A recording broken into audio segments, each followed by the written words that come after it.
경우에 따라서는 특정 정의론이 보는 견해에 따라 충분히 유동적일 수 있습니다. 따라서 다양한 이론 간의 직접적인 비교의 어려움은 정치적 경제적 견해의 차이라기보다는 방법론적인 비양립성에서 기인합니다.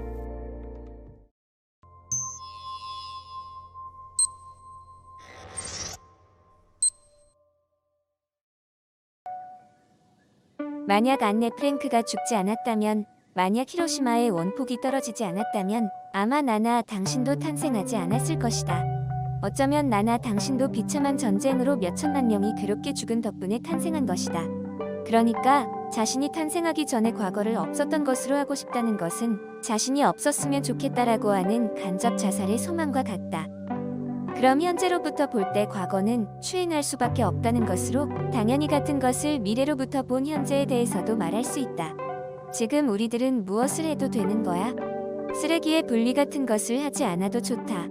크레온 가스나 오존층의 구멍, 온난화도 알고 있지. 우리들이 살아있는 동안만 쾌적하면 되는 것이 아닌가?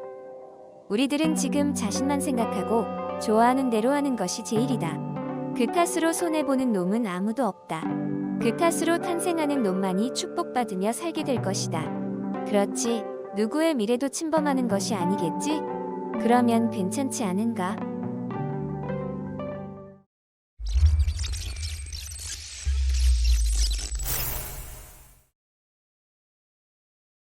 양립하지 않는 두 개의 소망을 알아채지도 못하는 사이에 안고 있게 된다라고 하는 패러독스입니다. 먼 과거를 부정하고 싶은 소망은 현재의 자신의 존재를 부정하는 소망이 되어버리는 것입니다. 이것을 과거 단죄의 패러독스라고 부릅니다. 문제와 같은 생각은 분명히 상식에 반하고 있습니다. 과거 단죄가 불가능하다라고 하는 것에는 이론은 나오지 않을지도 모르지만 미래 세대의 배려가 무의미하다라고 하는 점에 대해서는 비상식적이라고 하지 않을 수 없습니다. 역시 미래 세대의 일을 생각해 낭비 정책이 아니고 절약 정책을 취하는 것이 당연하다고 생각되지 않을까? 그럼 어째서 절약 정책이 올바른 것인가? 문제의 주장은 선악의 기준을 특정 개인의 권리에 두고 있습니다. 즉 어떤 신분이 정해진 개인의 행복을 줄이고 불행을 늘리는 것 같은 행위는 악이다라고 하는 것입니다. 이것을 권리주의라고 부를 수가 있습니다. 절약 정책을 취했을 경우 100년 후에 태어나는 사람들과 낭비 정책을 취했을 경우 100년 후에 태어나는 사람들은 완전히 딴 사람이며 누구 하나 낭비 정책의 탓으로 보다 불행하게 될 사람은 없습니다. 낭비 정책은 장래 태어날 특정한 누구의 인생도 보다 불행하게 하지는 않기 때문에 권리주의에 의하면 확실히 낭비 정책이 악이라고는 할 수 없습니다. 그러나 한편 선악의 기준을 행복의 총량으로 구하는 생각도 존재합니다. 최대 다수의 최대 행복이라고 하는 슬로건으로 알려진 이 입장은 공리주의라고 부릅니다. 공리주의에 의하면 행복하게 되거나 불행하게 되거나 하는 것은 누구든 그 신호는 아무래도 좋습니다. 누구라도 한 명을 평등한 한 단위로 셉니다.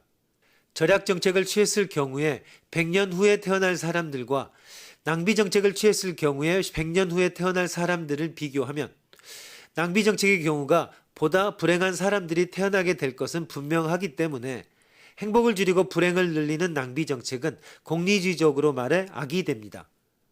권리주의의 경우는 개인이 주인공이며 우선 특정 개인이 있고 나서 그 다음 문제로 그 사람이 어느 정도 행복한지 불행한지를 생각합니다.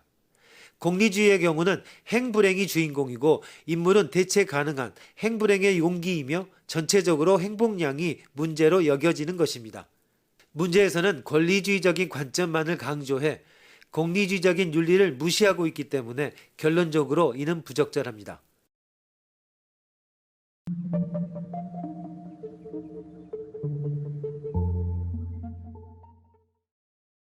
그럼 공리주의의 문제는 없을까? 당신이 창밖을 보니 중학생들이 고양이를 둘러싸고 죽이려 하고 있습니다.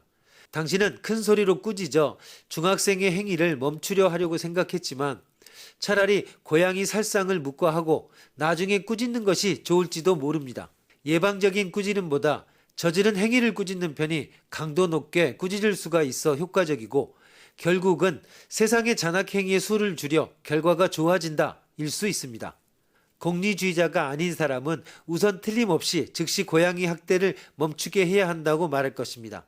그러나 공리주의자는 쉽지 않습니다. 좋은 일이란 말할 필요도 없이 그 종류가 대체로 최대 다수의 최대 행복과 연결되는 것 같은 일입니다. 잔혹한 행위는 대체로 불행을 초래하므로 나쁜 일로 분류됩니다. 따라서 이 경우 멈추지 않은 것이 결과가 좋을지도 모른다라는 것과 같이 복잡한 고려를 하기 이전에 잔혹한 행위가 될 것 같으면 즉시 멈추게 한다라는 자동화된 시스템을 익혀두는 것이 편리하고 결과를 좋게 하는 공리주의에 들어맞습니다. 우리는 보통 개개의 행위의 결과를 정확하게 예측할 수 있는 것은 아니기 때문입니다. 공리주의는 각각의 결과를 가능한 한 최대로 좋게 하도록 각각의 행위를 하라라는 지령이 아니고 각각의 결과를 최대한 좋게 할 것 같은 안내서에 따라 각각의 행위를 하라는 일반적 지령으로 보아야 할 것입니다.